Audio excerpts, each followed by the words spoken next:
Wow, it's been a long time.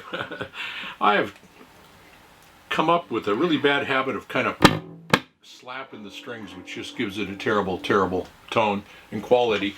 I'm kind of out of picture here, aren't I? A little bit. This is a Gretsch, and I don't remember the model number.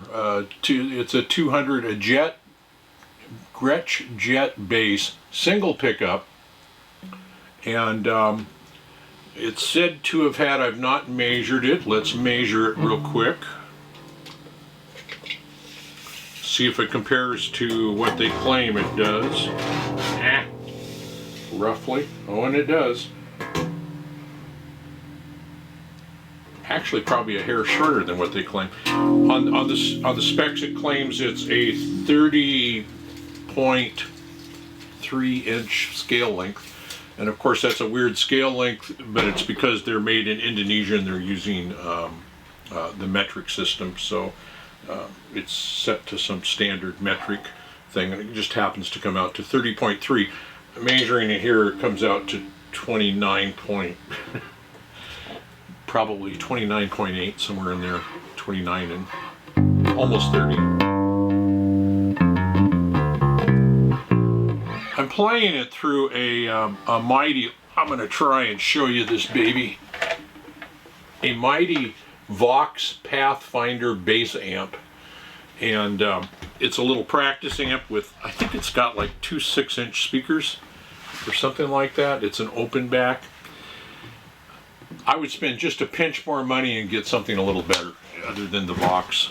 It does okay at very low volumes. As soon as you crank it up, it starts getting bad. But back to the Gretsch, the dusty old Gretsch. I love this thing. It's really meant to be a student model. But it's just fun to goof around with. The tuning pegs are just amazing. I have not played it for ages, and I picked it up, and it was like a penny's worth out of tune, you know. And of course I'm playing the special made Dusty model.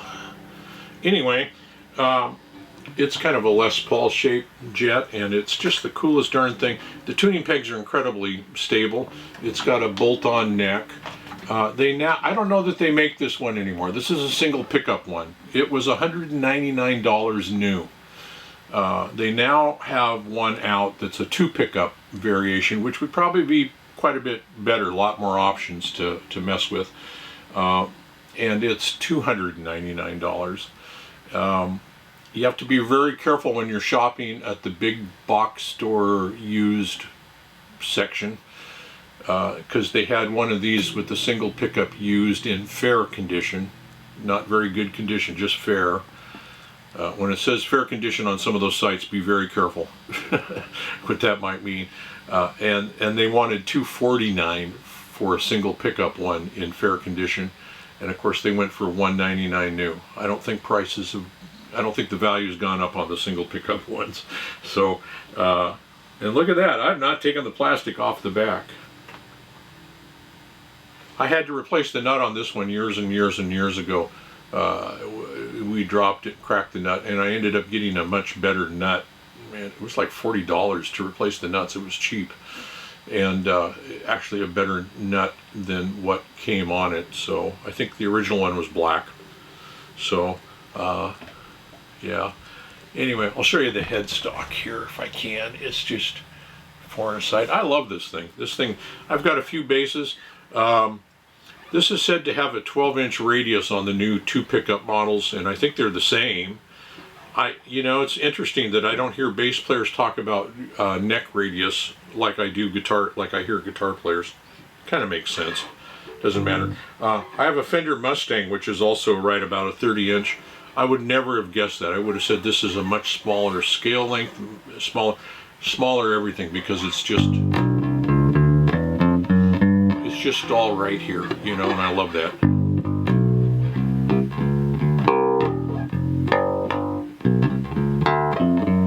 Sorry about the tone. That's what you get through the little Pathfinder. It does have distortion.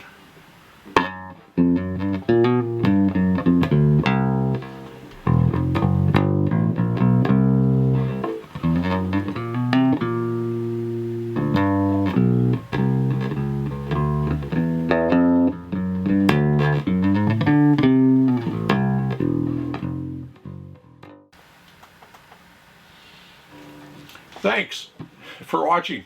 If you'd like, you can subscribe down below, hit the bell icon should you so desire. Give me a thumbs up, give me a thumbs down. What's the rest of my shtick? Oh, do leave a comment. Do leave a comment. If you have a bass around, I know I've always wanted a 6-string bass, and I think Thrash out there has an old one that looks pretty cool. But anyway, all mine are 4. And if you're just looking at starting out on bass, this is a really cool one because it has just such a thin neck and a short neck, so very playable. So anyway, until next time, we'll talk to you later. It's the Great Manzini. Bye-bye. I would love to tell you more, but it's got the tone.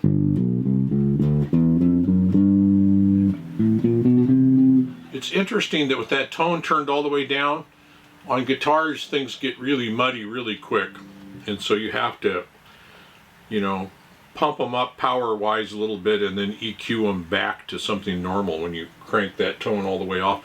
On this thing, it's still got decent tone.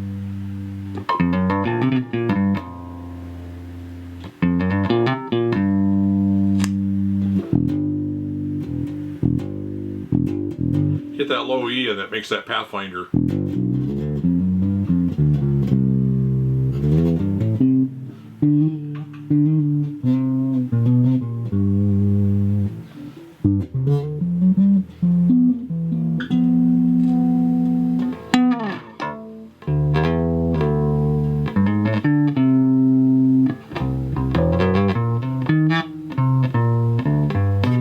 Makes that Pathfinder bark when you get down low. So let's play out of here a little bit with this thing. Slow, boring.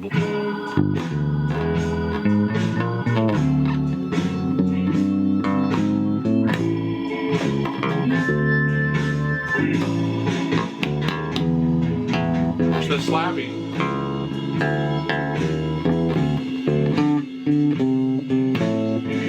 Ode to Harvey Brooks.